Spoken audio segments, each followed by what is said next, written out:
Hearing civil and criminal jurisprudence will now come to order. We're going to start in a subcommittee with Senate Bill 1338, Senator Fitzwater. And we are on a time crunch today with a lot of people, so the initial opponent and proponent for your case will come forward. They'll have 5 minutes, and every witness thereafter will have 2. So proceed when you're ready. Mr. Chair, members of the committee, Travis Fitzwater, Senate District 10, bringing Senate Bill 1338 before you all. This is a change in the sexual offender registry language in our state statutes, moving some Tier 1 offenders into Tier 3, specifically around abusing kids, and the several provisions in there that were moved to Tier 3 offenders as it relates to impacting children, increasing ages in several areas, and then also child pornography and the distribution of that. So it's pretty simple. Glad to answer any questions if there are any, but I think we ought to punish these folks that are hurting kids.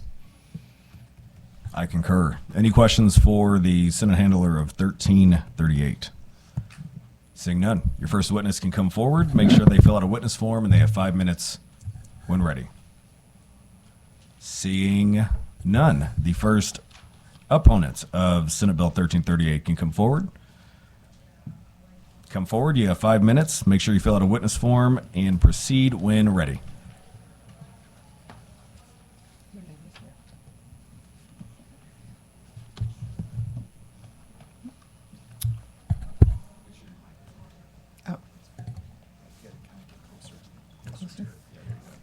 He wants me to sit on the table. Hi there. My name is Vicki Henry. I'm president of the Missouri Alliance for Family Restoration and former president of the National Organization Women Against Registry.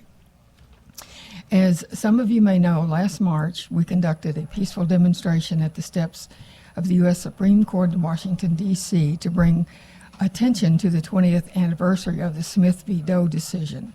There was a pine box prop, and the names of 230 plus registered citizens were read. These were people who had been murdered or committed suicide due to the issue. The son of one of our members in Kansas City took his own life 2 years ago. Last year, a registered citizen in another state was murdered by a vigilante using a shovel and an animal antler. Not because he'd done anything. And the Smith v. Doe decision, which some of you may know about that too, was based on a 1980s advertisement in Psychology Today by a therapist named Longo. The ad stated that if people didn't take his therapy classes, the recidivism rate would likely be 80%. That number, and keep in mind that was 1982, in an ad in a newspaper, in a magazine. That number has been used in well over 100 cases. This was quoted by Chief Justice John Roberts and retired Justice Kennedy without verifying it. We're here today with Senate and House bills, both under consideration due to the Missouri Supreme Court ruling last year. Instead of using academic, peer-reviewed studies to make an educated decision, we are opting to make the 20,000 persons required to register lifetime, which will also impact approximately 40 to 50,000 family members. And also I wanted to, at this point, state that where we developed the registry to protect children, right? And now we are putting children on the registry, the list that was meant to protect them. So anyway, okay. One mother told me last night that she is terrified that this and the House bill, or if they're signed into law, her son will give up trying to regain his life. And he's not the only one. I've heard from other people. Please consider demanding a true recidivism rate without technical violations and if presented, it will appear to you these bills are not necessary. Please do the right thing, kill the bill in committee, propose a change to the current bill by removing the Keithley language and allowing those who have been adjudicated, paid their debt to society, and are merely wanting to live in peace with their loved ones that opportunity. Allow them to find meaningful jobs and housing, not to mention pay taxes and build a retirement. As you know, work locations are listed on the registry too, which is another barrier to employment. And my last statement is anything less and you will have more blood on your hands from suicides and murders. That's a fact. Okay, because people are giving up. They're just giving up. They don't feel like there's ever any life after that, after being put on the registry. And I heard somebody say earlier here in the Capitol that once you're on the registry, you're on the registry. That shouldn't be the way it is. Thank you. Any questions? Seeing none, thank you for your testimony. Next up, in opposition of Senate Bill 1338. Come forward. You will have 2 minutes. Begin with your witness form. Make sure you drop that off. Begin with your name and proceed when ready. Good afternoon. My name is Eric Deal. I ask for you to please oppose Senate Bill 1338. This bill would completely negate the bipartisan bill that was passed in 2018, which implemented a tiered system. In 2018, the Missouri legislature and Governor Pardon recognized that people who have served their punishment and have now lived a law-abiding life deserve to be removed from the public registry that causes extreme difficulty in obtaining housing and employment. There's no advantage to forcing the law-abiding citizens to face homelessness and unemployment for many years, even after committing the crime, serving their prison time, serving their probation, serving their supervised release. This just adds another layer to the punishments for the one-time bad choice a person could make. My son is one of those. He is currently a Tier 1 non-contact offender. He looks forward to coming back later this year. He looks forward to doing the therapy. He is looking forward to the difficulties when he returns. And there was the one biggest problem with the registry is the residency restrictions, which could be up to 3,000 feet away from schools, libraries, parks, daycare centers. This is forcing some families to move away from where they presently live, which harms not just the person who is forced to register, but the family that's supporting them as well. Everyone should be given an opportunity and a path to be removed from the registry if they demonstrate a positive change. I think Senate Bill 1338 just reverses what was accomplished in 2018. Everybody deserves a second chance if they put forth the effort and they can prove that they've done everything to be a productive citizen of society. Thank you very much for your time. Thank you, sir. Any questions for the witness? Seeing none, I'm going to proceed to the next witness in opposition to Senate Bill 1338. Seeing none, any for informational purposes? Seeing none, closing remarks? Thank you, Senator. All right, that will conclude the public hearing on Senate Bill 1338. Next one is going to be a joint venture. Senate Bill 763 and 1161 will hear simultaneously. Both Senators Williams and Trent, please proceed to the witness stand. And for those in the audience, we're going to do the same thing. If you are testifying on one, both, or them together, we're going to have 5 minutes for each initial witness on each side and then 2 minutes thereafter. Senators, when you are ready, please proceed.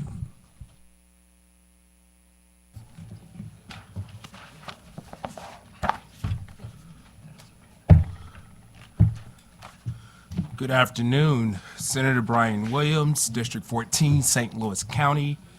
Want to thank the committee for the opportunity to present this bill, Senate Bill 763, Clean Slate Expungement. Essentially, the purpose of this bill is to provide a second chance for people who might have made a mistake at some point in their life. I'll be willing to bet that there's people in this room that's made a mistake before as well, and I'm sure we can all agree that that mistake shouldn't follow them for the rest of their lives or ruin their lives forever. So this bill is essentially an effort to make sure that people have a second chance at life and give them an opportunity to be productive members in our communities. I want to also be clear about something, that we're talking about a population of people who have already served their debt to society. In 2021, for those who are in the Senate and or the House, remember I sponsored Senator Luetkemeyer and myself. We passed Senate Bills 53 and 60 that reduced the time that someone had to wait to file an expungement and after they completed their mandatory supervised release time. And during this time, we had trouble finding stable employment and housing for folks, and clearly it was a recipe for recidivism, and that is exactly what we're trying to avoid with this bill. Just to go through some of the details of the bill, my Clean Slate bill, Senate Bill 763, is a workforce development bill that would essentially contribute to our economy, but also in these challenging economic times, we need the government to get out of the way of people who want to go to work. We need these workers to help our local businesses thrive here in Missouri. The legislation is also supported by at least 8 chambers of commerce, MOCAN, Arkansas Economic Development Association, Small Business Majority, as well as a cohort of businesses across Missouri, St. Louis as well. And then we also recognize that a criminal record can keep folks from finding a quality job and reaching their full potential. They had one study that showed that 1 year after having their record expunged, more people are likely to be employed and their earnings are projected to be 22% higher. A criminal record also allows Missourians to not only be able to find expungement, but yet 1% of those Missourians that are eligible today for a record expungement actually receive it. So this is a definition, in my opinion, of failed government system, because Missouri requires you navigating a tangled process of bureaucracy, and it wastes us a lot of time and money. Missourians have also done their time and remain crime-free and deserve a chance to earn a living and provide for their families. That's why I'm sponsoring this legislation, because I'm confident that this is what Missouri voters want, but voters also understand that Clean Slate exemplifies a lot of different values, and as I stated before, a poll conducted in 2022 by the Justice Action Network found that nearly 3/4 of voters supported allowing Missouri residents with lower-level criminal records who have reoffended over a period of time to seal their records. Clean Slate would also seal records of low-level offenses after a person remains crime-free for several years. It does not change how long someone must go without committing a crime. The bill removes barriers to employment, housing, as well as education. Last but not least, Clean Slate is not a get-out-of-jail-free card. Clean Slate can be done safely. It'll actually make our community safer by growing jobs in our economy and our state. And to qualify, people must serve their full sentence and remain crime-free. We know from rigorous studies that people who remain crime-free for years are not more likely to commit a crime than people without a criminal record. The opportunities Clean Slate provides is making it easier for folks to get a job, find stable housing, and go back to school, and make it easier for them to become productive citizens in our state. So with that, Mr. Chair and committee, I appreciate you all giving me an opportunity to talk about a very important bill that I'm confident will move our state forward in a very productive and positive way. Thank you. Thank you, Senator. Now on to Senate Bill 1161. Thank you, Mr. Chairman, members of the committee. I won't belabor the point by repeating a lot of the points that was made by my colleague here, and appreciate his willingness to sponsor this as well. And certainly I'm very glad to be a part of this effort. But, succinctly, this is basically making automatic the expungement that citizens are already entitled to. As was pointed out, reduces recidivism. It really gives people an opportunity to reintegrate fully into society with jobs and housing opportunities that might otherwise be unavailable. And if we want people to be able to turn over a new chapter in their life, to put past criminality behind them, to become productive members of society. In short, I think this is one common sense way that we can accomplish that. Very much appreciate the committee's time and consideration. Be happy to answer any questions. Any questions for either sponsor? Seeing none, we're going to move to the witness testimony first. We're going to move to the proponents. Anyone who is in favor, we're going to come forward. The first witness will have 5 minutes, but for everyone testifying on these bills, I would like you to emphasize and clarify which one or both. So come forward, say 763 or 1161, or you can say both bills. Mr. Norquist, you can take the stand and proceed when ready.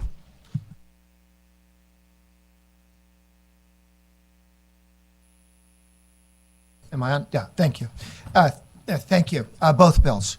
I run Grover Norquist. I run Americans for Tax Reform, a taxpayer group. I personally, in the organization, started getting involved in these issues because there was a cost involved in how long you keep people in prison, and how long do you want to keep people in prison to deter crime, but also what are the costs involved.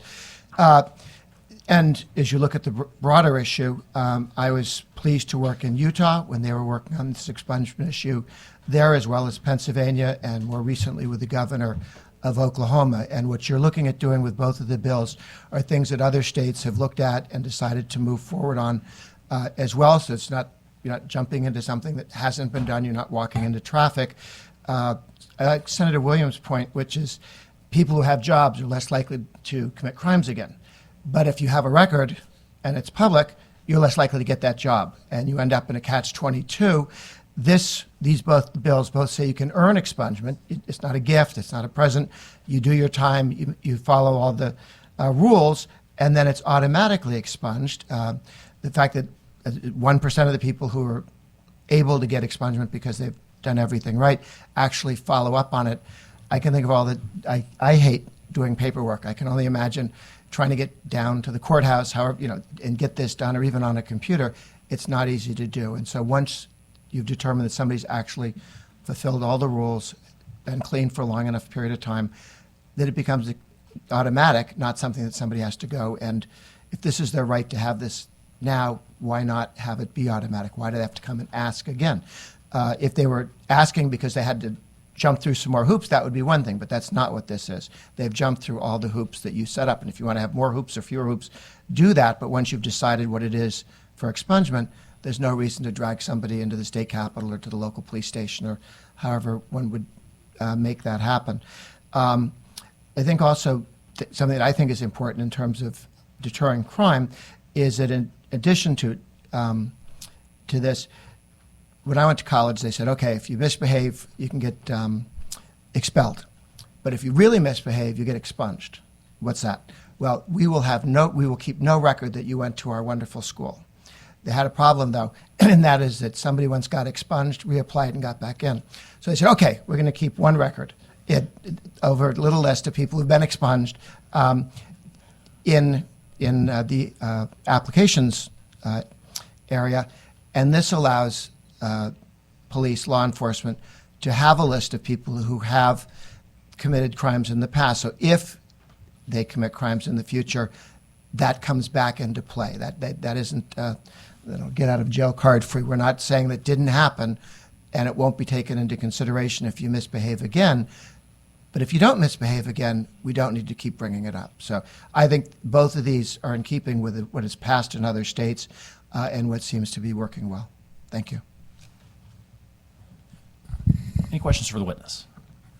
Seeing none, thank you for your testimony. Further witnesses, actually, Do we have any witnesses in opposition? Okay, witnesses in opposition. So, Sean, why don't we go ahead and have you come up next, and then we'll just rotate back and forth between pro and con until we get through all the witnesses.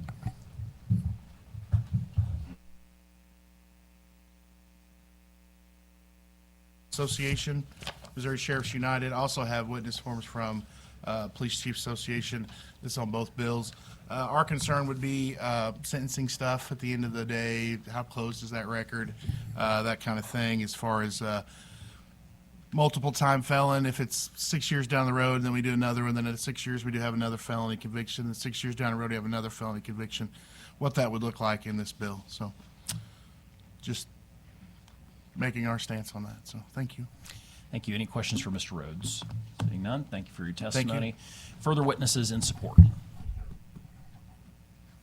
And for this bill, we are going to do, for the first two witnesses, pro and con, we're going to do 5 minutes, and then we're going to switch to 2 minutes for subsequent witnesses. Thank you, Mr. Chairman.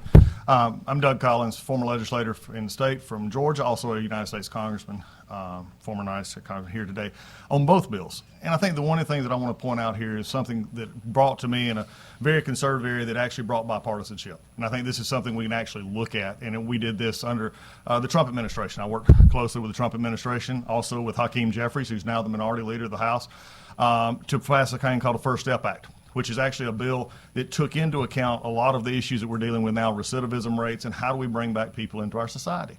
One of the things we forget so many times that 95% of those people who go to jail come home. We forget that. For those of us who are law-abiding, we just think they go away and never come home. They actually come home. And the question is, how do they come home? And this is something I think that's very simple here. And to point out how these things can work, at the federal level, those who've went through the First Step Act process, which I'm going to correlate here to these bills, we had somewhere between 45 and 50% recidivism rate of those getting out of the federal system.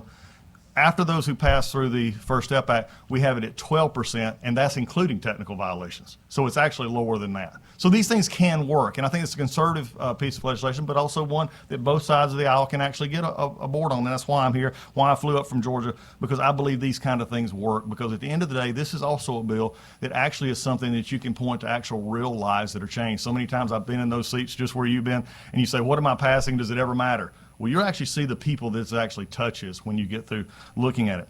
The second step I would like to say here is the emphasis on this. And I've heard it. I know there's some opposition. It's always going to come from the governmental agencies who have to be a part of this. So let me just look at this with what it actually has. And it's 3 years to start new expungement processes and 2 more years to finish. So I understand the concern. I've been in your seats before, and you hear the agencies concerned about money and time. Well, when you look at this, 2 to 3 years, one of the things that I have many years look back on is the problem that you have is if you allow the agencies and others to make change, they would have never made the change. Otherwise, they'd have brought the change to you themselves. Yep. So unless you actually put it before them to say, here's a time frame that can be workable, that we can move with, it's always going to be, can we get more information? Can we push it down the line? Now's the time to do this. Also, there's a Congressman, we have run to the end of your 5 minutes, so if you could just wrap it up, we'd appreciate it. All I say is this: it works. This is something we need to work on, and I'm gladly here to support it. Great. Thank you for your testimony. Before we get to questions, Senator Coleman's here. We're going to go ahead and take roll to establish a quorum. Madam Secretary, please call the roll. Senator Luetkemeyer. Here. Schroer. Here. Coleman. Here. May. Roberts. Thompson Rader. Trent. Here. We have a quorum. No, I guess no questions for the last witness. He escaped. Do we have any further witnesses in opposition? Witnesses in opposition?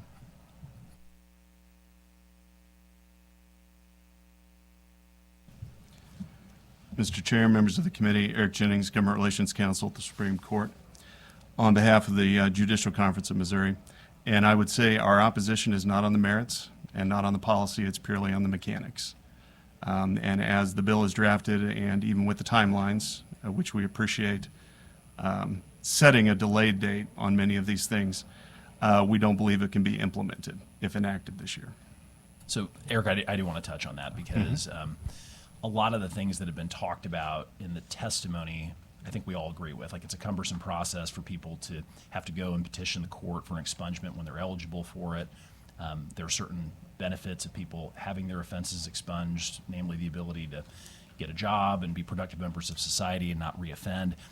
But we also have to look at the practicality of implementing an automated expungement process. And we've seen at least a little piece of what that looks like when the marijuana initiative passed, because there was an automated expungement provision in there for marijuana-related offenses, and it cost tens of millions of dollars to implement. It's very difficult. I know a lot of county clerks around the state we're having a lot of issues implementing that within the constitutional They have many deadlines. opinions on that. Yeah, many opinions on that.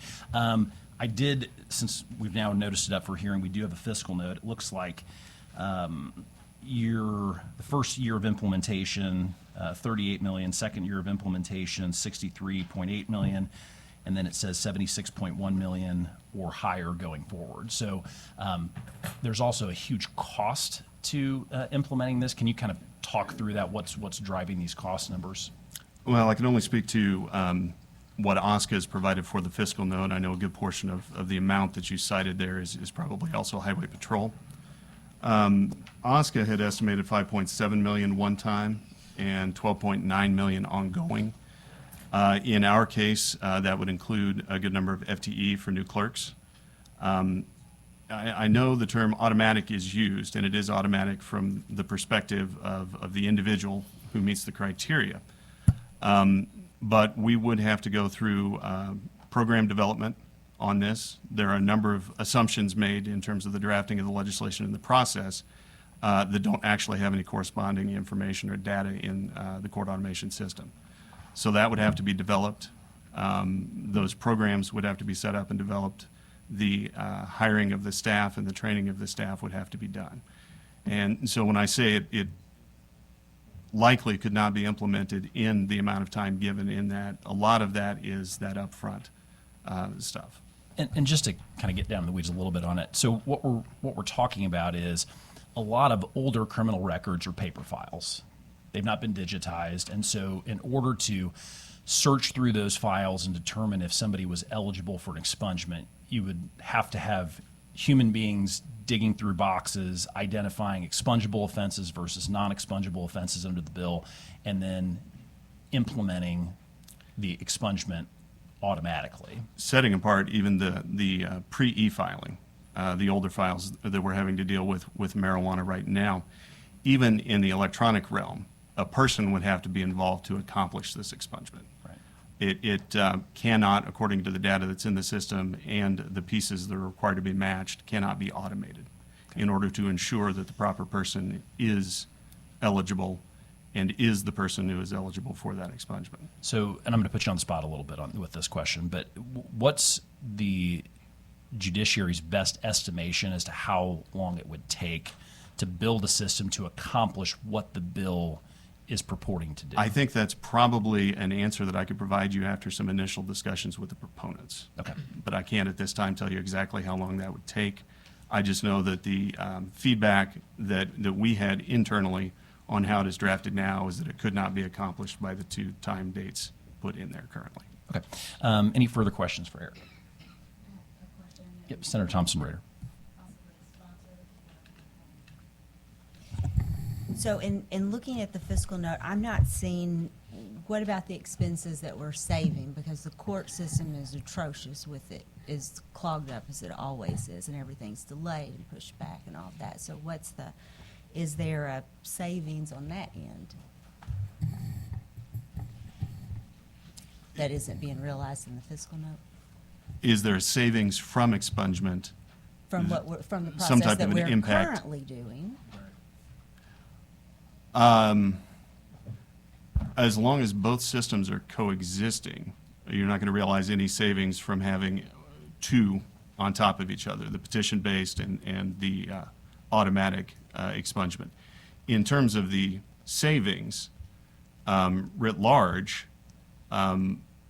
most of those are going to be in the abstract. It's not something that the courts are going to be able to quantify where we realized savings from this expungement process. Most of those are going to be external to the courts. You know, as both senators have pointed out, in terms of what the advantages of the expungement are.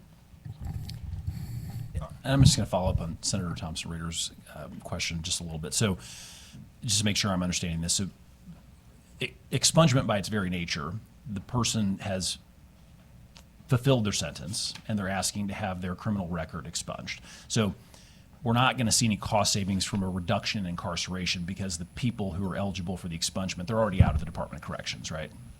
So what we get in terms of savings is a potential societal benefit, which is once the individual has been released from incarceration, have their records expunged, that would hopefully lead to more gainful employment and reducing recidivism. Now, there's a lot of hoops to jump through to get there, but that would be, I guess, the argument as to why there would be savings on the back end. Now, how you go about quantifying to what degree with automated expungement people are less likely to reoffend because they can get a job, that would be probably pretty difficult math and would be highly speculative, but that would, I guess, be the argument. My, was the process that we're doing now, because it is it's a little more labor intensive with the courts and the. Right, and I understand both questions, and I understand what Eric is saying. I think what we're not considering is that, again, there still has never been any proactive approach to how we handle processing records or any administrative process in our state at all. So again, this is an opportunity to set precedent for the fact that our state needs to come up with a better processing procedure or just better process in general when we're doing administrative things throughout our departments. In terms of how does the state benefit financially from it, I mean, we can have any economist, any chamber of commerce come and talk about how much money our state loses because of our workforce shortage and the fact that we're not putting people into the workforce because of the fact that they have a record that's following them for their entire life. They're not getting access to housing, nor can they get an education. So again, the question that was asked by Chair Luetkemeyer is that what can the state do? And the response was, we need to look into it and get back to you, which I'm pretty sure they won't. But the point is that this conversation, that process needs to start yesterday, because the economic impact that we're having, considering the fact that there is an unprecedented number of folks out there who have paid their debt to society, today they are eligible for an expungement, yet they would either have to spend thousands of dollars or go through this daunting process where they have to go through civil courts, pay an attorney an unprecedented amount of money just to be considered to have their record expunged for a crime that they're eligible for expungement for already. And that was my point, was that I don't think the fiscal note takes into account the time savings in the courts, that these folks won't be going through that process. So there's Yeah, if I could, I mean, so savings. there's a few issues with the fiscal note, as there are with all fiscal notes. The Missouri Highway Patrol apparently believes there's about 10,750,000 records that could potentially be eligible for expungement. And as you can see down at the bottom of the page one of the fiscal note, it breaks out from whether, if it's 1% or 15% of those potentially eligible, you get a very wide range of FTEs that might be necessary. The fiscal note is assuming that you have to add FTEs, that there's essentially no free capacity inside the system as it exists right now. And if you also look on the middle of the first paragraph, there's an assumption that it appears to assume that in addition to the automatic expungements that would be ongoing, there could be up to 380,000 additional criminal history records expungement requests each year. And there doesn't seem really be any discussion on where those requests would be coming from, since I don't believe they're receiving anywhere near that number of requests right now. And of course, once all those, and again, you look at the bottom, an FTE is assumed to be able to do about 3,700 expungements per year. And so once you bake all those assumptions into it, the fiscal note spirals out of control fairly quickly. But I'm not sure that those assumptions are necessarily. I believe this probably is looking at a worst case scenario in terms of the assumptions, and I'm not sure that I would ascribe to that as a realistic case scenario. But I'm certainly willing to work with folks who have concerns about logistical hurdles in ways that we could address those concerns, and be happy to have that conversation going forward as the bill continues to progress. And I will be as well. And just so we know, for those who aren't familiar with that process, the staggered implementation timeline would essentially give the agencies a total of 5 years before current records would be expunged. So it'll give them much more time to implement the policy than was provided for the agencies before Amendment 3. So I understand that Amendment 3 has set kind of bad precedent for the process because it was pretty much forced on the state due to a ballot initiative. But with this, I think that it'll be the opposite of that, and carefully develop with stakeholders to ensure that we have a process that we can get it done in a timely fashion and hopefully not be that financial of an impact to the state. Senator May, you have a question? Yeah, maybe I want to ask this question of you. Didn't we pass last year, we removed all the fees in reference to the expungement of offenses in the court? So there was a part of 189 that did that last year, as you'll recall, that was vetoed by the governor. So we have kind of put together the reset package of 189. It was vetoed on unrelated grounds, by the way. That was not the reason that he vetoed the bill. But we waived, I think it was a $20 fee in that legislation. So that has been passed by the Senate and is over in the House right now. Also, I thought we added it on another bill, Sandy's bill, Crawford's bill as well. I don't think that's correct.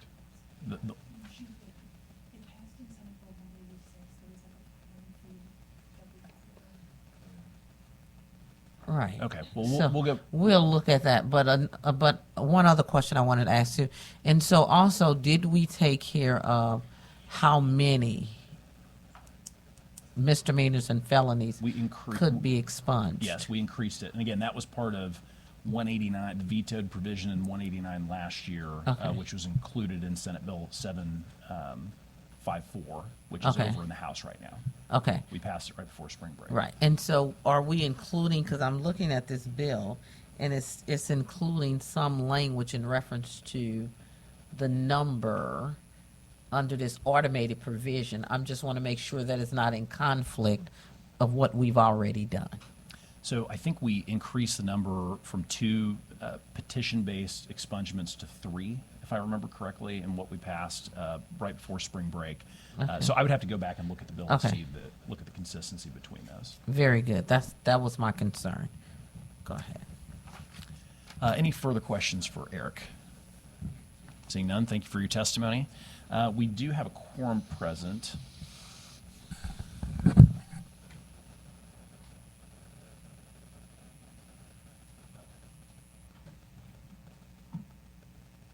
So I'm going to make a motion that we go into executive session. Do I have a second? It's been moved and seconded. All those in favor signify by saying aye. Aye. Those contrary, no. Ayes have it. We are in executive session. I now make a motion that we bring before the committee for consideration Senate Bill 951. Do I have a second? It's been moved and seconded. All those in favor signify by saying aye. Aye. Those contrary, no. Ayes have it. The bill is before the committee. This is Senator Moon's bill from last time. It would allow the death penalty for statutory rape in the first degree, as well as sex trafficking of a child in the first degree.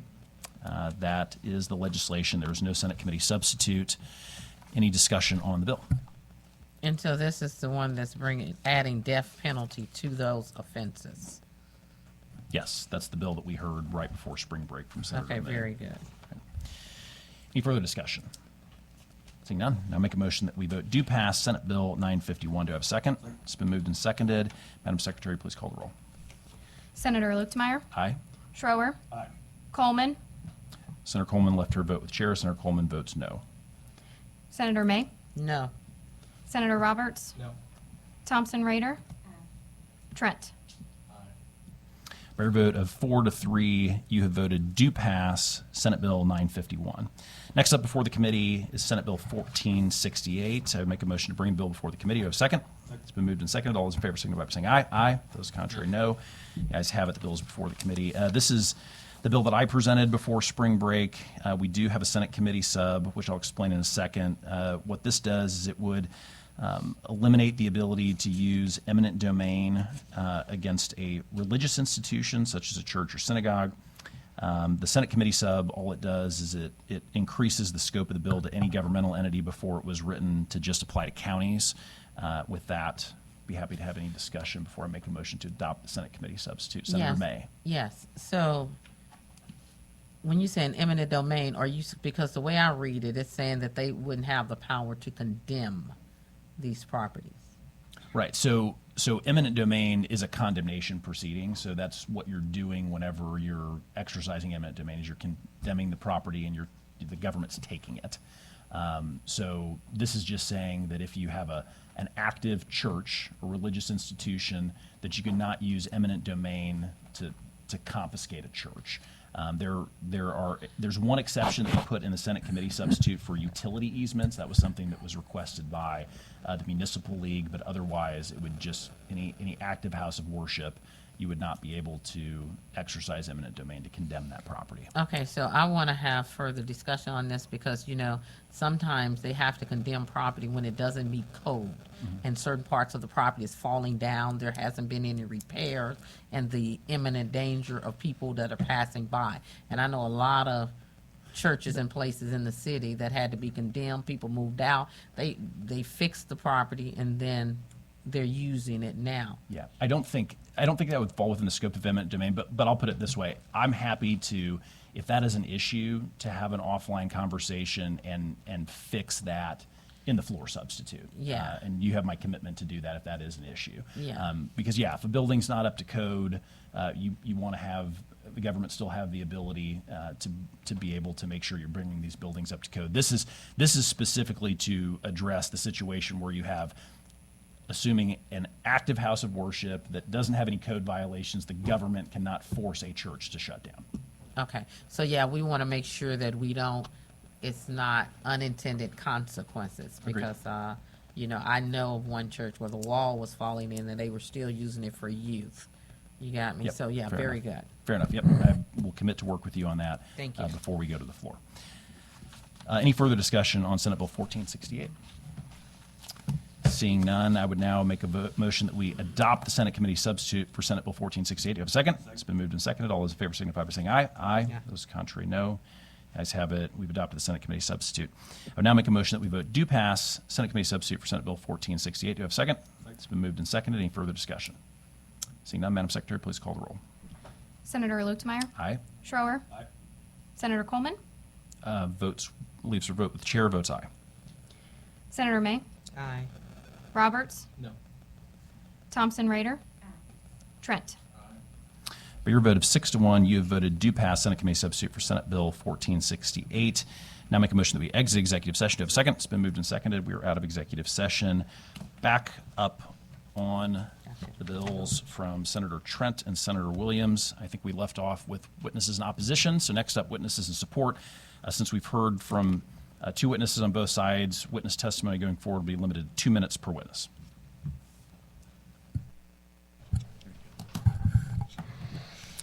Good afternoon, Mr. Chair and Committee. My name is Mallory Rush. I'm the Executive Director at Empower Missouri. Thank you for your time today. I'm going to get right into it since there's a lot to cover in 2 minutes. And I'll start by saying that the American Conservative Union's Nolan Center for Justice asserts that the harm that is done by a sentence should never be greater than the harm that's caused by a crime. Records for offenses like drug possession, writing a bad check, or petty theft can amount to what feels like a life sentence of being denied jobs, apartments, access to loans, and other collateral consequences for past mistakes. The bills that have been brought forth by these sponsors today are very important because they ensure that the punishments actually fit the crime for these nonviolent offenses and have a clear end date rather than the consequences lingering for a lifetime. When we continue to punish people for years or even decades for previous mistakes, we drastically hinder people's ability to provide for themselves or their families, which can force them onto social safety net programs or sometimes even back into criminal actions that can send them back to prison. Both of those things come at a very high cost to taxpayers and society as a whole, especially when you remember that 1.8 million folks have a criminal record in the state of Missouri.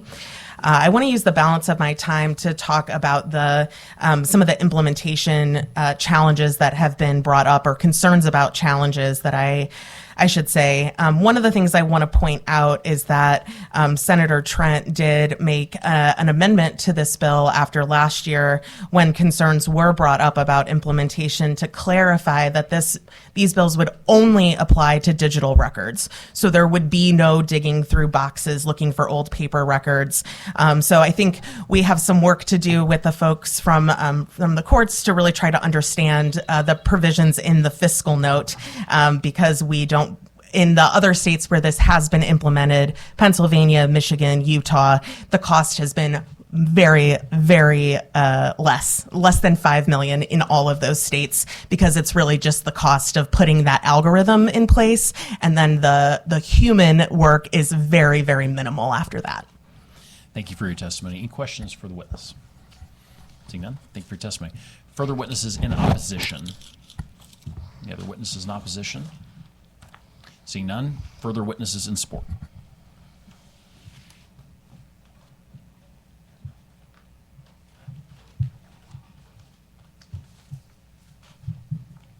Thank you. I'm short, excuse me. Good afternoon, Chairman Luetkemeyer and Vice Chair Schroer, and our members of the Senate Judiciary Committee. My name is Fran Marion. I'm a crew trainer at McDonald's in Kansas City, Missouri. And I've been a fast food worker for over 20 years. I'm also a single mother of 2 young adults and a leader of the Missouri Workers Center. I'm here to testify today in favor of SB736 and SB1161. The Clean Slate Initiative, because I have been deeply impacted by my own criminal record long after I served my time and completed my probation early on good behavior. First of all, I want to tell you how I got my criminal record. I got arrested back in 2009 living in Poplar Bluff, Missouri, and I was working at McDonald's making $80.50 an hour. On the part of the wages McDonald's was paying me, I struggled to keep up with the bills. I've fallen behind our electric bill, and our lights got cut off. I was taking care of a house of 9. After a while, we wore out and the lights got turned off, and our neighbor let us use extension cord from our house. We wore out our welcome, and therefore everything became desperate times, called for desperate measures. In terms of my offense, I got caught cashing a bag check, tried to cash a bad check, which a felony is anything over $500. The check was for $700. But things didn't go the way that I predicted to go. I tried, I have accepted that what I did was wrong, and I take responsibility for my decision. But to this day, I still can believe the severity of the consequences that I'm still paying. With my case happened in 2009, 2024, and I'm still paying for my actions. I did 6 years in state penitentiary. I walked down 3 years on paper in a year and a half. I missed holidays with my kids, 6 years of birthdays. When I got out, I went to the halfway house. That put me nearest to where my kids were, which was here in Kansas City. I'm actually from Omaha, Nebraska. They gave me a list of places that would hire felons, a long list of fast food restaurants and low-wage warehouse jobs. In other words, the same jobs that had trapped me in poverty before. I ended up at Popeyes, where I worked for 7 years, and I've been trapped in low-wage jobs ever since. I'm not scared to work. I've always had a job, and sometimes two. But I've been stuck with low-paying jobs where I have struggled to feed my own kids, while the companies I work for, I help make them billions of dollars off my hard labor, feeding thousands of people. We have been homeless. We have had our lights cut off and our water cut off. After 7 years at Popeyes, I knew that store like the back of my hand, but I was denied a promotion to become a shift leader because of my criminal background. And I can't tell you how many times I've been denied housing for the same reasons. Me and my kids have been forced to live in some of the most dangerous and undermining housing because of my criminal record. Even now, I'm displaced, staying with different friends because finding a place to live is difficult because of my criminal background. No matter what I do or how hard I work, society continues to punish me with a life sentence where my record, the worst moment of my life, is hung around my neck like a scarlet letter. And what makes it so bad is not just how it has impacted me, but how I've seen it impact my kids too. They suffered enough being away from me, and they shouldn't have to suffer so much because of my record too. I'm here to ask you today to give me the second chance we all deserve. Right now, 518,000 Missourians like me are already eligible for expungement, but less than 1% of us actually get our records expunged because the process is too difficult, time-consuming, and expensive. We're not asking you to change who is eligible. We're just asking you to cut the red tape, make the process automatic for those of us who already are. Thank you. Thank you for your testimony. Any questions for the witness? Seeing none, thank you for your testimony. Further witnesses in support. Just real brief in support of both bills.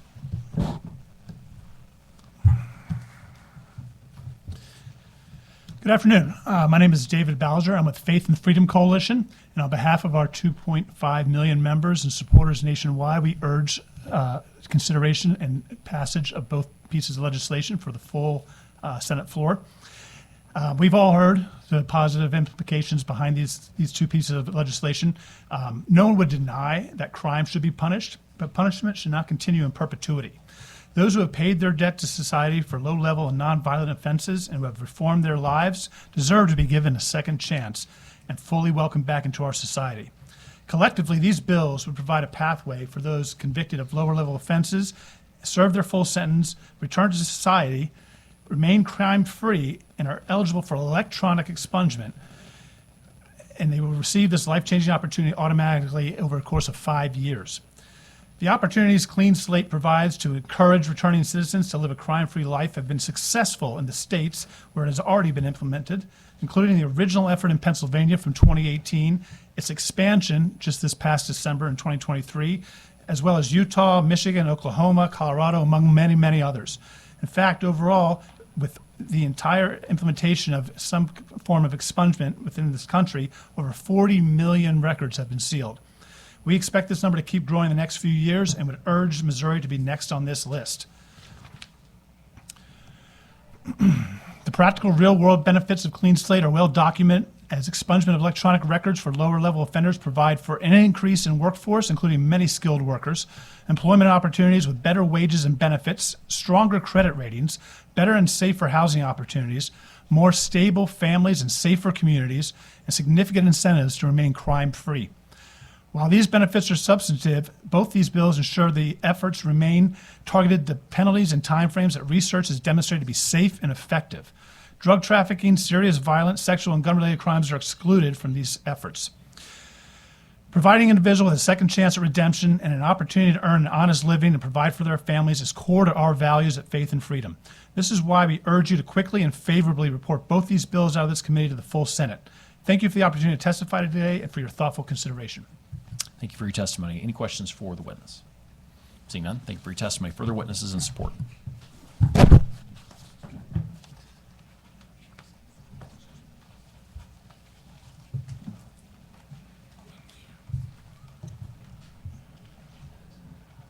Good afternoon. My name is Patty Berger. I'm a formerly incarcerated woman. I'm also the president of the St. Louis chapter of All of Us or None. I'm here in support of both bills. As someone who's been incarcerated several times, this expungement wouldn't even affect me. But I know through the years, I spent 20 years going in and out of prison, and during those times, if I would have been able to get out with the hope of working towards getting my record expunged, my life might have been a little bit different. I had 2 small children, I was addicted to drugs, and it wasn't until the 11th time I went to prison that I actually got treatment. I never returned. And when I was released in 2001, I was able to connect with some agencies in St. Louis that were able to give me housing and help me find a job. But they were all low-paying jobs. And even to this day, I went back to school. I graduated from college 8 years ago with a degree in social work I work for the city of St. Louis, but I live in North St. Louis in a really bad area of town. And that's because I can't get into better neighborhoods. It's really hard, even with my record being 23 years old. And I'm here to say, I know that there's always a cost that goes with everything that has to be done, but people's lives are being, caught up in this. And I know, you figure somebody did something wrong. Like, I went to prison 11 times. I didn't even think I could do anything different. But with the right support and the right hope and people, supporting me and edging me on, I was able to make some changes in my life. With All of Us or None, we're a grassroots organization of men and women who are formerly incarcerated and family members of people who are incarcerated. And this is what we do. We help change laws and policies that affect not only us, but our families and those that are still incarcerated. Thank you for listening to me. Thank you, ma'am, for your testimony. Any questions for the witness? Seeing none, thank you for your testimony. Further witnesses in support. And by the way, if you haven't filled out a witness form yet, perfect, thank you. And for all the witnesses today, make sure you submit a witness form before you leave the hearing, otherwise we won't be able to notate your testimony. Good morning, or afternoon it is. My name is Charles Stevens. I'm the CEO and Powerhouse Community Development Corporation. We have been part of recovery support and reentry from its inception in Missouri. I have served over 8,000 ex-offenders in the last decade throughout central Missouri in 5 counties. I'm also part of the MOCRIS Coalition, who has over 200 and some transitional housing helping offenders all across this great state. I'm here to talk about the impact. We have been serving and working with these clients, and we have seen demonstration of high aptitudes in plumbing, electrical, HVAC, healthcare, and so many areas that could benefit our society when we see a society that has many, many vacant jobs and don't have the work demand. I believe Senator Williams has shared data that based on 2021, if 518,000 individuals have received a clean slate at an increase of 22% raise in income, our state of Missouri would have seen an impact of $2.3 billion in revenue to be able to utilize in the state. Furthermore, I want to talk about one area that we don't look at. According to the Department of Justice, over 68% of all ex-offenders and them returning from prison started their criminal path in the juvenile, coming from fatherless and single-parent household, coming from high-crime neighborhoods and high violence. They grew up in bad environment. These individuals need a chance with programs like that the Face Recovery and MOCRIS, different agencies that are working with these individuals, teaching them how to be responsible and respectful in society. We have demonstrated high number of success rates, I believe in the 90% with recidivism, with success rate with these individuals. These individuals had a chance, their fathers, their family members, they can have an impact on this next generation. Thank you for letting me share. Thank you for your testimony. Any questions for the witness?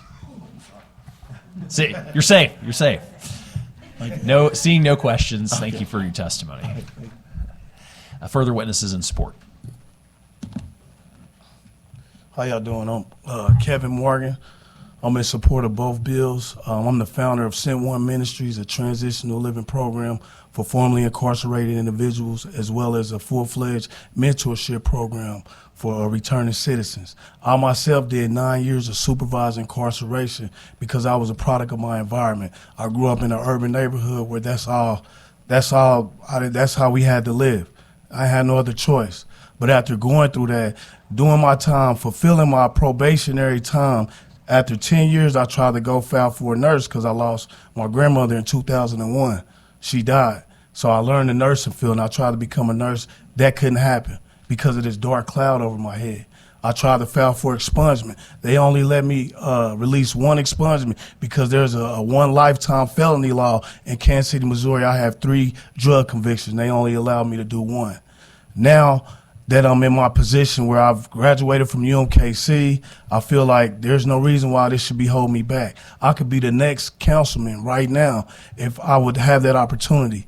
6 months ago, I got a call from a judge, an honorable judge in Kansas City, Missouri. She says, I had a man that did 33 years flat. He's going to die in prison if your organization don't help him.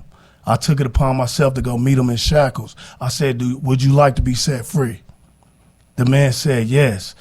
Now, in the next 2 months, he'll be graduating from the judicial system altogether because of my program. How many more men can I help like that if I had that opportunity? Just like that man want to be free, I want to be free too. Thank you. Thank you for your testimony. Any questions for the witness? Seeing none, thank you for your testimony. Further witnesses in support?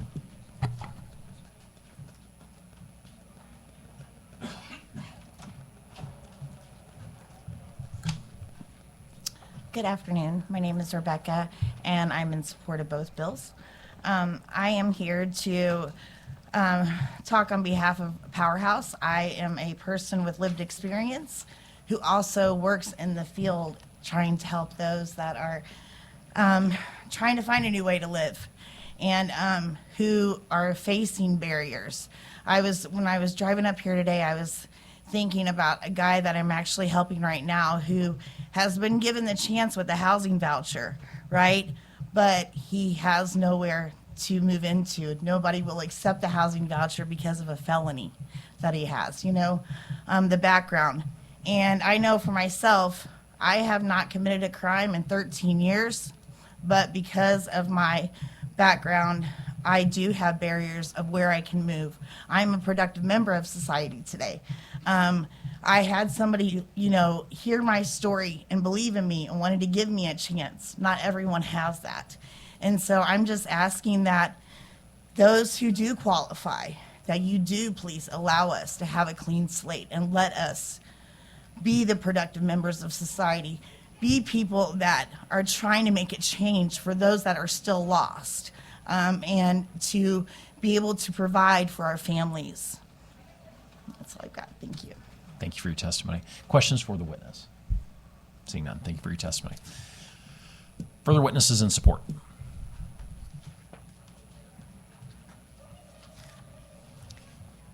Hello. My name is Patricia Royal. I live in Kansas City. I am here representing More Squared, which is Metro Organization for Racial and Economic Equity. I was convicted and given the number 555065 as a number that would shadow me the rest of my life. Once released from prison, my priority was beating recidivism. So I enrolled into dental assistant school and completed the program. Unfortunately, I was not able to prevail in healthcare with the felony. So that was several $1,000s thrown down the drain. Running into obstacle after obstacle, I enrolled into the community college where I received my associate's degree. I furthered my education to a bachelor's degree with the bachelor's in corporate communications and a minor in psychology. Since then, I've published 2 books. I have several certifications. I've started my own business. I've become a mother of an intelligent, humorous young man and a wife of a loving husband. Though I have accomplished much, I've still been prevented from maximizing my potential, dealing with the collateral consequences of the prison and probation term that I've served over 11 years ago.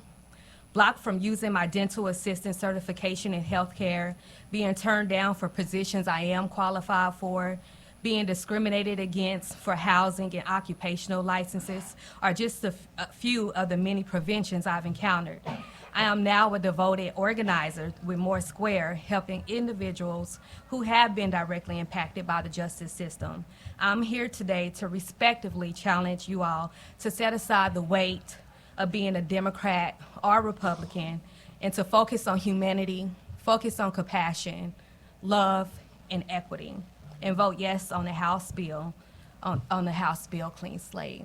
And so, like the previous testimonies that came up, I too am a product of molestation, of rape, of gang violence, of domestic abuse, and all those different things. And so, to be able to come and be here and be able to be a representation of myself and others is an honor, and I just ask that you all just look into saying yes to that bill. Thank you for your testimony. Any questions for the witness? Senator Thompson Raider. Hey, congratulations, first of all. You're an incredible woman. Have you tried that in all of your time trying to get past this? Did you try the expungement process that we have? Yes, I was denied. That's what I wanted to know. Thank you. Thank you. Any further questions for the witness? Thank you. Thank you for your testimony. Further witnesses in support.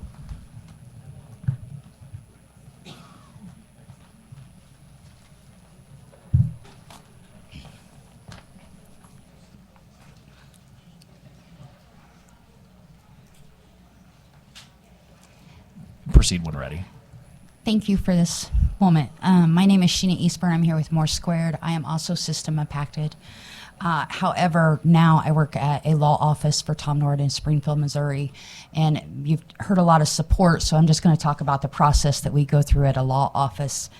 We have many clients come in who are trying to get their records expunged, and we charge $2,500 to $5,000 for that. Due to the process, we have to call the county clerk. The clerk, then city clerk, has to do a summons to Missouri Highway Patrol, to the DA. It's about a 6-month process, and it's very expensive. Many clients come in with hope that they're going to get their felony expunged or misdemeanor, and they leave because they're in low-end jobs that cannot afford our attorneys to do this kind of expungement for them. So I ask that you just look at this process and the cost that it is costing right now, the court cost. We turn people away every day because they cannot afford the expungement. So I just ask that maybe you look at in that perspective as well from the law office. Thank you. Thank you. Any questions for the witness? So right now, because I run an expungement clinic every year, we've removed the cost. Mm-hmm. So right now, it shouldn't be any court cost to get the expungement, first of all. And I use volunteer attorneys. So, we need some of them attorneys to do pro bono work. Because I had 200 individuals to come through my expungement clinic last year, and the year before that, we did 150. So I asked attorneys, I call them and ask them to do pro bono work. So I know, everybody can't, but if we can get some to do it, I have my expungement clinic going on this year in June. I'm going to call you. Thank you. Any further questions for the witness? Seeing none, thank you for your testimony. Further witnesses in support.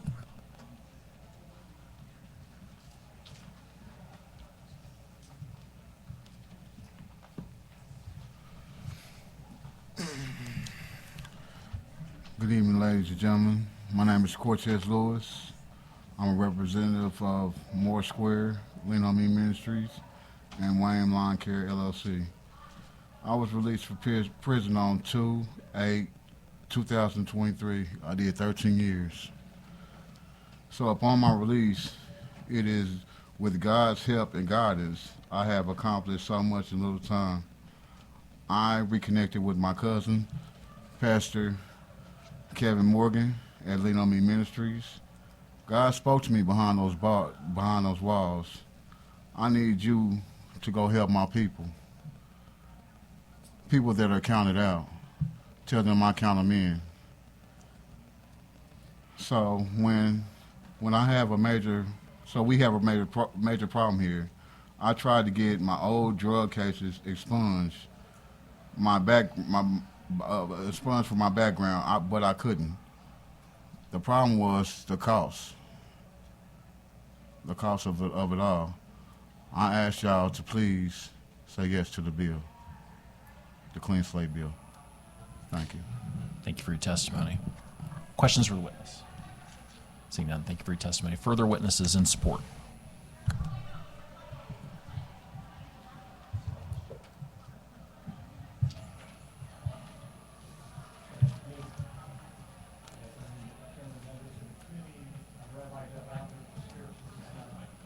Right, there we go.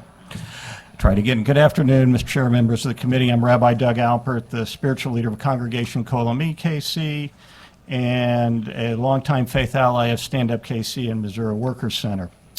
I wanted to, from my own faith tradition, to present two concepts that kind of land me here today and govern my approach to all this. One, it's in the Hebrew known as onat devarim. It literally is translated as words of oppression. And it is considered words of oppression, or better, a sin to remind somebody who's changed their life, who's turned it for good, who recognizes their mistake and is moving in a good path, to remind them of their past mistake. We're required to honor and give them space to make the change in their lives. The other is a blessing we recite every day in every worship service. It's a part of the central prayer of our worship, which says simply, "Blessed is God who frees the captive." So as we're all made, at least in our tradition, made in God's image, we should emulate God in our efforts to free the captive. And without expungement, these former prisoners cannot be free. They can't be free to get a good education. They can't be free to get good jobs, good homes, free to raise their families. And I simply ask to let these good folks be truly free, and support and vote for 763 and 1161. Thank you. Any questions for this witness? Seeing none, thank you for your testimony. Further witnesses in support?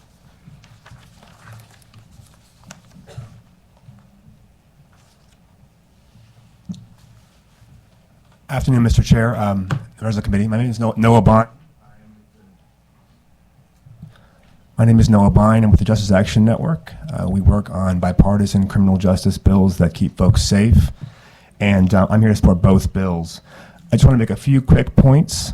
One in particular, Senator Rader raised an important question about costs from this legislation, savings from this legislation. I just want to point out a few costs. Research is very clear that a record tamps down earnings. And that means lost income, not just for the individual, but also for the state in terms of lost tax revenue. And when you're looking at a 99% failure rate in terms of your expungement system, you are paying a cost. You're also paying a cost in terms of prosecutors' time. Justice Action Network works hand in hand with DAs across the country to support these bills. They do not want their ADAs spending time in court rubber stamping or reviewing petitions for expungements. They want those folks focused on violent crime, and so that's why they support this as a crime-fighting tool. And of course, you are paying a cost in terms of higher crime. Your constituents are subject to higher recidivism rates because of the criminal records that are holding folks back. So I just wanted to acknowledge those costs in case that might be helpful to the committee.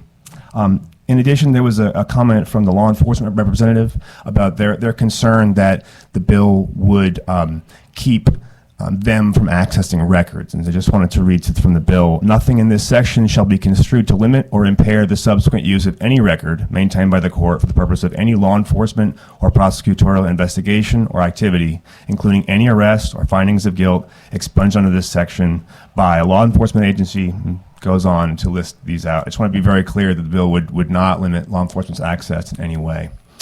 Finally, I just wanted to highlight that in the poll that our organization took of Missouri voters in 2022, we really wanted to know what voters thought about this automatically expunging a record for someone who's remained crime-free. And in particular, we asked everyone in the survey, in the poll, if they were a victim of crime or if there was a household, a member of the household that was a victim of crime. And we found that 3/4 of households that have a crime victim supported automatically expunging offenses when someone has remained crime-free over a period of time. And so it's very important to acknowledge that to the data that we have so far, victims of crime in Missouri support this effort as well.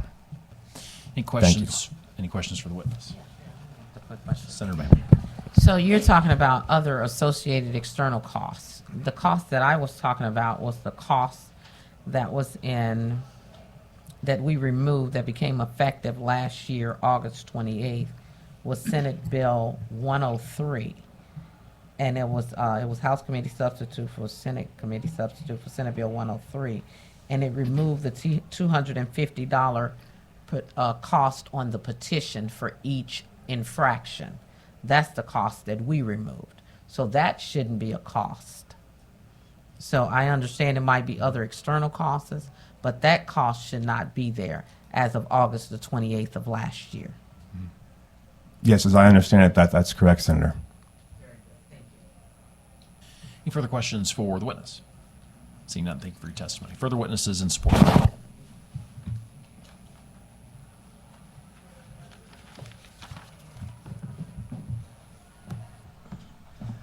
Good afternoon, Chairman. My name is Reverend Rodney Williams. I'm the pastor of the Swope Parkway United Christian Church, Disciples of Christ in Kansas City, Missouri. I'm also the faith leader of the Missouri Poor People's Campaign, the National Call for Moral Revival. And I'm here this afternoon asking for your support in the passing of SB763 and SB1161. The clean slate is about fairness. It presents an opportunity for people to recover. The present situation that we have now concerning expungement, as has been articulated so many times on this afternoon, is one that is expansive, expensive, and it's just hard to navigate. If it's hard to navigate, it's unfair. If it's unfair, it is immoral. And because it is immoral, it's something that needs to be cleaned up. We want you to know that the state Clean Initiative Bill provides a connection with Scripture that all people should have a second chance. America was built with so many people that got a second chance.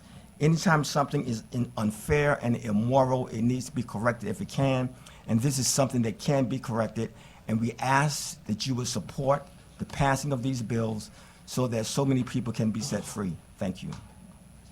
Thank you for your testimony. Questions for the witness? Seeing none, thanks again. Further witnesses in support?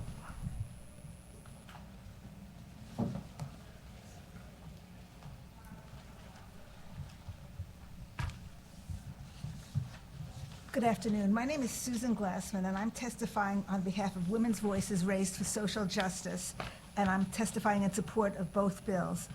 I'm not going to read what I had prepared because there's been so much excellent testimony. So instead of that, I'm going to talk about a personal experience as an employer. Some years ago, I was working for a nonprofit organization that worked in conjunction with a housing developer. And I started a youth employment program and needed a leader for the program. After interviewing many people, I found a person who I thought was the absolutely perfect person to lead this. He was a fine, inspirational, actually, human being. I would have loved for him to work for these kids. I would have loved for him to work for my own kids. But we went through the whole interview process. He's shown, and when it came to running his records through our personnel department, they found that for this 35-year-old man, he had a 17-year-old arrest for shoplifting. And the rules of my organization were that he could not be hired. And so I will never forget the look on his face when I had to tell him that he was not eligible for a job for which he was incredibly well qualified, and the loss to the kids that I was trying to help. So that's my testimony, and I appreciate the opportunity. Thank you. Thank you for sharing that. Any questions for the witness? Seeing none, thanks again for your testimony. Further witnesses in support?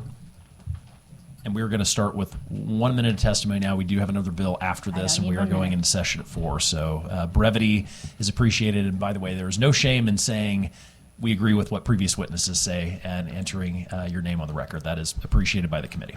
Mr. Chairman, members of the committee, Lynn Schlosser here today on behalf of the Kansas City Builders Association, a chapter of AGC. I'd like to go in support on both pieces of legislation. We believe that the automated process will reduce government their burden, as well as it will have a positive impact for Missouri's workforce. Happy to answer any questions. Fantastic on timing. Any questions for the witness? Thank you. Seeing none, thank you for your testimony. Further witnesses in support? Thank you, Mr. Chairman, members of the committee. David Jackson, registered lobbyist on behalf of Greater St. Louis, Inc. I agree with everything that's been said. I'd like to go on record in support of both bills. You're a pro. Any questions for this witness? Seeing none, thank you for your testimony. Further witnesses in support? Good afternoon, everyone. Kara Stark here on behalf of J.E. Dunn Construction. We agree with everything that's been said and would like to go on record in support of both bills. Thank you for your testimony. Any questions for the witness? Seeing none. Further witnesses in support? Good afternoon, everyone. My name is Sandra Keeley, and I'm the executive director of 3 Daughters and 1,000 Sons. I recently received a grant from Ford through Ferguson to create a blueprint for criminal record expungement. We're rolling it out in June, where we're looking at the low-hanging fruit, where you have an arrest without a charge.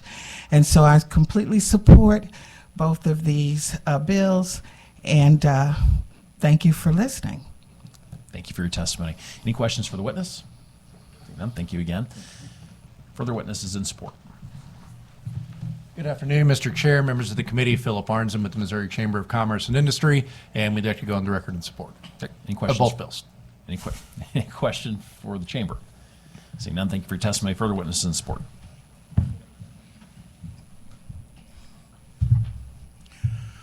How you doing, committee? My name is Latrell Stanton. I represent a group called Expo St. Louis, ex-incarcerated people organizing in St. Louis, Missouri.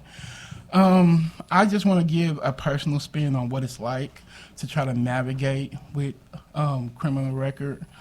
I was released in 2018, and I was released to a transition center. And the way to get out of transition center was to find yourself housing, get a home plan, because I had no support on the outside. Being that I was a Class A CDL driver when I went in, all of that is kind of canceled out when you have a criminal record, and you're kind of exposed to all types of low grade jobs, as well as people that kind of take advantage of that, like temp companies, which take advantage of the ex-incarcerated population, as well as housing and employment. And also, a lot of times we'll have help with those issues upon reentry, but reentry only lasts so long. So just like me right now, when I came out, I had to live in a boarding house. That was just $500 to share a house with 4 of the people on the same floor. So then I was able to get a place through a reentry program, but that was 5 years ago. Now I'm ready to move. And I have to go through the same extensive process again of finding a private landlord when housing is already scarce. I really don't get what's the point of it, of basically making a whole population of second-class citizens who have to do extra just for basic needs. So I support both of these bills, because I think when people want to do better, they should be allowed to do better. If they're not allowed to do better, then that makes the world a less safer place.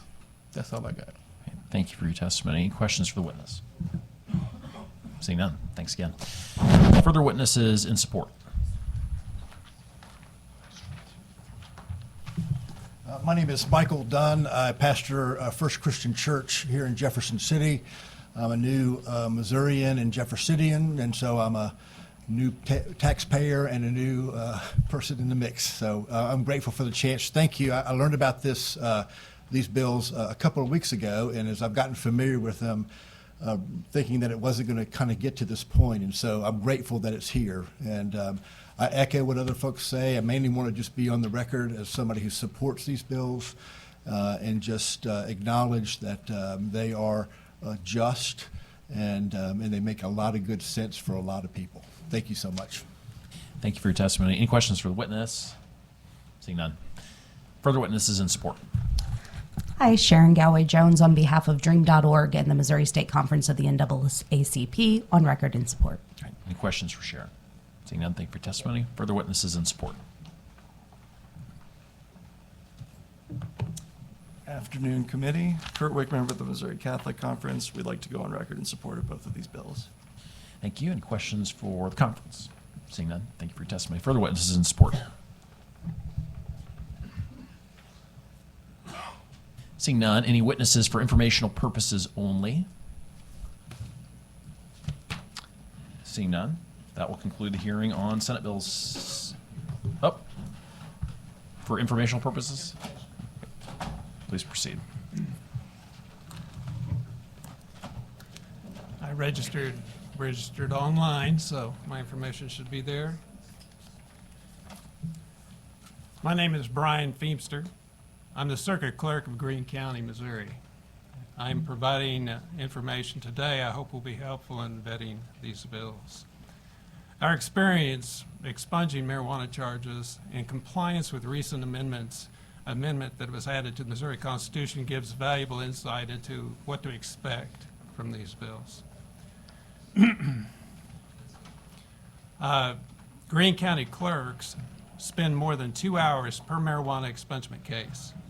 Greene County has expunged more than 4,200 cases. We're not yet done with digital records. We've been working on this project since February of 2023, and we feel that these bills would result in many more expunged cases and required resources than the marijuana project. We see some of the following challenges ahead. People who move frequently or have moved recently could have undetected ineligible offenses in other states. There are 4 exceptions that prevent a marijuana charge from being eligible for expungement. There are 91 statute references listed in Missouri's 610-140 as exceptions to expungement. Since non-digital records are not searched, exceptions stored on paper or microfiche will not be known. Very few people have contacted us about marijuana expungements. We are unable to notify a majority of people their marijuana expungement has been completed. We've seen a majority of mail notifications that have returned. This may also be the case with the expungements under this bill. Circuit clerks are passionate about our responsibility to serve people utilizing the Missouri court system. Here are a couple of suggestions that might improve results in bills like these. We observe that treatment courts have been successful in helping people reclaim their lives. Treatment courts require an application from potential participants to verify interest in improving their future. Circuit clerks would suggest a requirement to complete a petition for expungement. The information provided in the petition would reduce taxpayer money spent searching for this information and provide current contact information used by the circuit clerk to notify the petitioner about the results. We'd also suggest the potential for an education program which is designed to let people know they are eligible under the current program, how to file a petition, and what the benefits of expungement are. And we feel that could be a potentially worthy project. I truly appreciate your time and your consideration. Thank you. Thank you for your testimony. Any questions for the witness? Seeing none, thanks again. Any further witnesses for informational purposes? Seeing none, that will conclude the hearing on Senate Bill 763 and 1161. Next bill up is Senator Schroer's bill, Senate Bill 1390.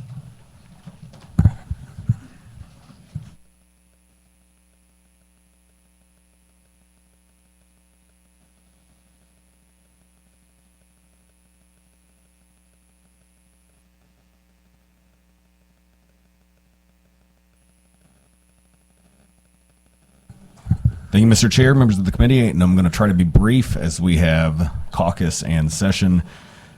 For the record, Senator Nick Schroer, 2nd District, St. Charles County, presenting Senate Bill 1390, which is an attempt to amend the oversight process of the Department of Labor and Industrial Relations regarding administrative law judges within the Division of Workers' Comp.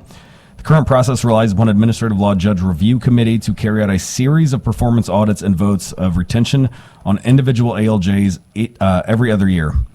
This process could take up to 4 to 12 years to remove an ALJ if the process and statute is adhered to. The bill is going to have some changes, which are a result of negotiations on the House side within a substitute in House Bill 2194. The version in the House allows the Division Director of Workers' Compensation to file a complaint with the Administrative Hearings Commission for a hearing as outlined in Chapter 621. If the AHC finds the complaint was warranted, the Division Director can then take an array of disciplinary actions, including removal of the ALJ if necessary. The bill is meant to strike a balance between more responsive oversight and preservation of the due process rights of ALJs. Ultimately, we just want to ensure that judges are adjudicating work comp disputes to operate at peak efficiency and ensure the department has the means they need to address issues in getting there. So with that, I'll take any questions. Any questions for Senator Schroer? Mr.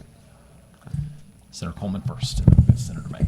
Thank you, Mr. Chairman. I just had a quick question about ALJs in general. I think that both the ALJs and JOs tend to do a lot of really important work without a lot of oversight, and they're some of the most powerful positions in the state government. Is there a reason why you're focused just on ALJs and not also JOs? Because they have, I'm sorry, not JO, juvenile judges. The juvenile judges also have broad discretion. They're really, truly very, very powerful with limited oversight as well. Well, I know this was a big issue. I think it started 5 or 6 years ago in the House. I know there were some issues with an ALJ that went all the way to the Supreme Court, and on the House side, Judiciary Committee, we started looking into. Yeah, I think we served together on that committee when that came up. And there were lifetime appointments, and we started looking at some of the oversight and the arduous process and how long it would take. So, I want to applaud all the different parties. We finally came to what I think is a good compromise, which was in I didn't have time to get a substitute distributed. We will for next hearing that we have, but House Bill 2194, which just focuses on and kind of streamlines that process. Okay, thanks so much. Senator May. So right now, the ALJs do not have term limits, right? Correct. And so what is the process for removing them currently? It's a very long process. Go back to my notes here because I've got it all laid forth. So for the removal, the first method, when you look at the performance audits that are conducted every 2 years, all administrative law judges are given a vote of confidence or no confidence by an ALJ committee whose composition is established pursuant to 287-610. If 3 votes of no confidence occur in 2 successive performance audits, the appointment may be withdrawn. The swiftest way to remove an administrative law judge is pursuant to that process and requires up to 4 years to complete for 2 audit cycles to occur. Okay. I don't like term limits though, but Yeah, I think the way that they've been done here in our legislative process is evidence that it's not done the right way. And I think, if we're going to enact some form of term limits, to keep that in mind. So I think, we're kind of straying away from that and focusing more upon the process of oversight to enact a swifter method to address some of these issues that could pop up. Absolutely. Thank you. Thank you. Any further questions for the bill sponsor? Seeing none, first witness in support.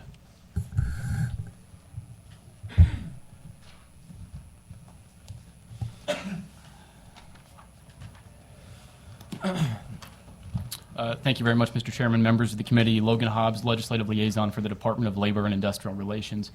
This is our department proposal regarding oversight of administrative law judges, and so I'll try to answer some of the questions that came up and kind of address that, as well as talk a little bit about what situation we're facing and why we've compromised here on this issue. And what you see before you is kind of an iteration that has popped up over the years.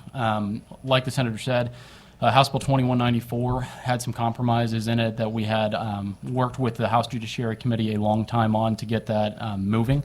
And so that was met with much warmer regards than it has in years past. There have been further discussions with some of the interested parties to compromise more on that.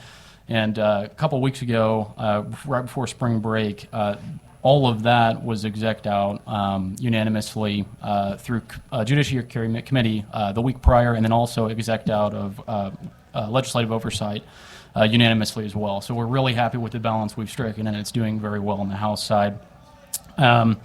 Just to kind of explain, and that is on the House Committee substitute for House Bill 2064 is where that was exec'd out of.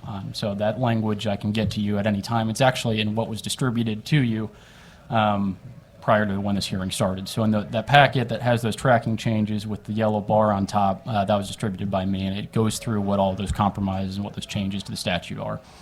So currently, the process takes really between 4 and 12 years to remove an administrative law judge. To kind of dive into that, it's a really Byzantine system. The only way to immediately remove one is for them to be disbarred. The only requirement for an administrative law judge within the Division of Workers' Compensation to be appointed is that they have to be in good standing with the bar, got to be licensed to practice law. Other than that, there are the performance audits, which are carried out every 2 years. You have to get 3 or more no votes in succession between two successive performance audits. That takes 4 years to do. Also, there are votes of retention, which are taken once every 12 years on every administrative law judge, where if you get 3 or more no votes, or 2 or more on that, then you will be removed as well. But 4 to 12 years does not allow us to address immediate issues which arise. Now, I do want to say most administrative law judges do a really great job. It's just that, any time that you have a system where a body of employees exists and they are aware of the fact that there is no way to remove them, problems arise in that system. And so that is what we're trying to address with this. Something else that's being addressed is the pay structure is put into statute as well for administrative law judges. It ties it at 90% of associate circuit court justices.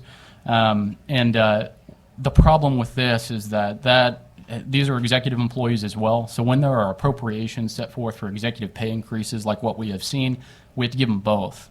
So if the judiciary raises it, they get that increase. It's in statute. If we're appropriated more on the executive side, they get that increase as well, even though judges were excluded from the 8.7%. They also got it because they are executive employees, which has been established in court. And so we got to do it on both sides currently. In this language that you see before you, what we've done is we've talked with the parties, and if they wanted to have it on the judiciary schedule, they can have it. They can have it 90% of the circuit court rate, but there are provisions in there now which say that they're not entitled to executive pay increases when appropriated. So that is the compromise. We arrived on that. There's also just some housekeeping notes on here, some cleanup. The chief legal counsel for the Division of Work Comp is eliminated in this.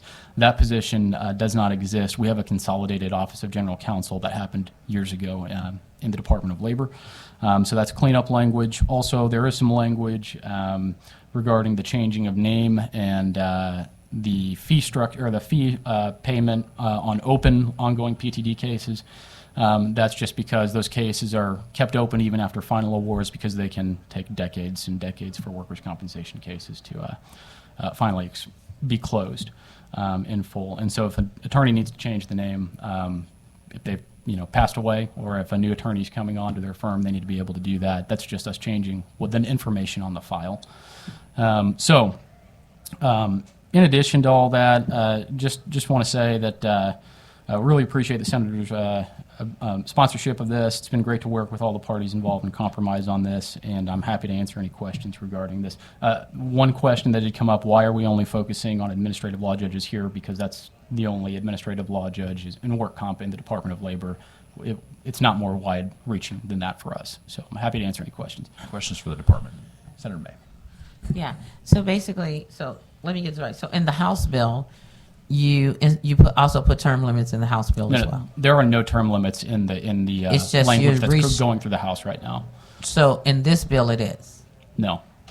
I read that wrong then. Well, it's in the introduced version. That is not in the version that is in the hopeful committee substitute here. Make the language and so match. what we're doing is, instead of trying to determine them, we're just saying it's a quicker way to get you out if something is not right. Yes, ma'am. So basically, it's saying that we're going to preserve your oversight by giving you an administrative hearings commission hearing. So the division director can't just can somebody. Right. They do get that hearing, but that's an immediate process that we can initiate rather than waiting for a cycle of 4 to 12 years to come by and initiate the current procedure. Okay. So no term limits, just a more immediate process we can start and then have them go through the hearing. Okay, got that. I'm good with that. So my other question is, so you eliminated them getting the increase when the judges get the increase. So how would they get an increase if it's cost of living effective? So we are maintaining the language, excuse me, which says that their pay is set at 90% of associate circuit court justices. So they're still going to get that. So when the pay for them increases, it will also increase proportionally for the ALJs. So they can still get that. Okay, very good. Thank you. It's just that the executive pay, they're not going to get that as well. So, any further questions for the department? Seeing none, thank you for your testimony. Further witnesses in support.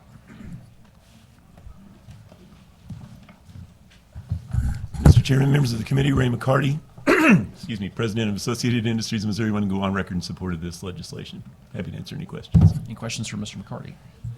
Seeing none, thank you for your testimony. Further witnesses in support?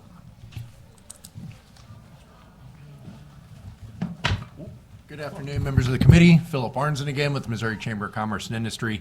We'd like to go on the record in support, just kind of clarify that process and make sure that there's a clear understanding from all parties involved. So, any questions for the chamber? Seeing none, thank you for your testimony. Thank Further you. witnesses in support? Seeing none, any witnesses in opposition? Seeing none, any witnesses for informational purposes only? Seeing none, this will conclude the hearing on Senate Bill 1390. No further business coming before the committee. I would make a motion that we adjourn. It has been moved and prematurely seconded. We are adjourned.